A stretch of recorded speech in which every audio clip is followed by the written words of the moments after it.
Today, we're looking at a huge strategic shift. AI isn't just software anymore. It's physically reshaping U.S. national strategy right at the intersection of energy and geopolitics. Exactly. Our mission today is to track that shift.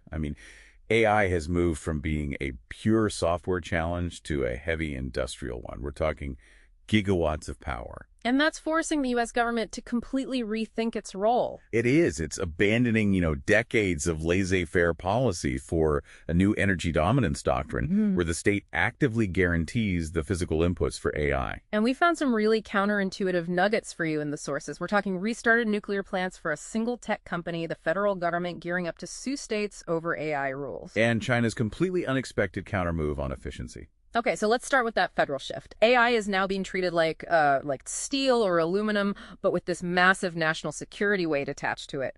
And you can see it in the bureaucracy itself. The Department of Energy has a new Office of Artificial Intelligence and Quantum. It's run by Deputy Secretary Dario Gil, and his job is to pull all the National High-Performance Computing, or HPC, resources together. But the real proof isn't just an office, right? It's the physical action. Absolutely. The defining example has to be the nuclear revival.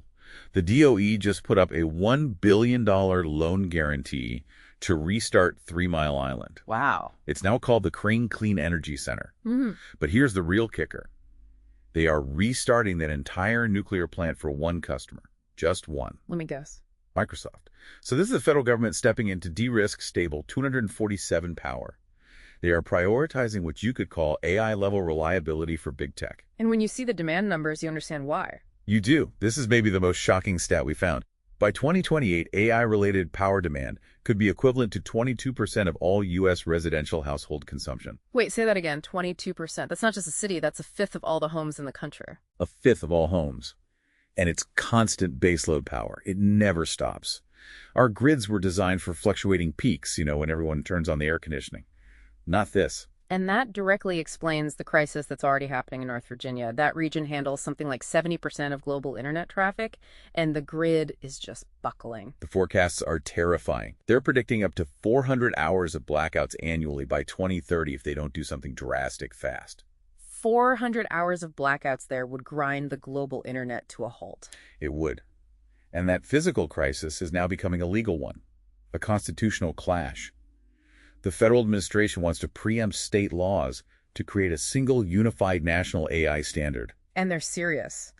We saw a draft executive order, it's called Eliminating State Law Obstacles, that proposes using the Interstate Commerce Clause to just override them. And it sets up an AI litigation task force with a single job: sue states that don't comply. And we know the first target? We do. It's California's SB 53, the Frontier AI Transparency Act.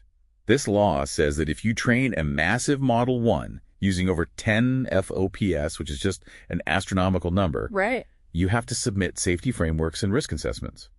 The fear in D.C. is that California's safety-first approach creates a kind of Brussels effect that just slows down U.S. companies in the race against China. Speaking of China, that brings us to the geopolitical twist. The U.S. strategy has been all about hardware control, right? Blocking the sale of high-end GPUs like the H100 and B200. Exactly. Brute force. Yeah. But China, because it was starved of that raw power, pivoted. They countered not with more force, but with efficiency, with software. And the key evidence for this is their DeepSeek v3.1 model. Yes, it uses this advanced mixture of experts, architecture MOE, and the results are just staggering. Yeah. Their cost for inference is about 20 cents per million input tokens. 20 cents. And what's the U.S. equivalent like for GPT-5? The estimate is around $1.25, so that's a 6x cost advantage for China. The entire competition just shifted from raw compute to pure efficiency. So the big takeaway for you here is that the era of AI being defined by code is over. It's now about physics, about actual cement, and about raw political will. And this is the final thought to leave you with. This convergence is creating what looks like a dual-track energy system. You'll have ultra-reliable, government-backed AI-grade power for a select few tech elites. And for everyone else. Increasingly volatile public-grade power.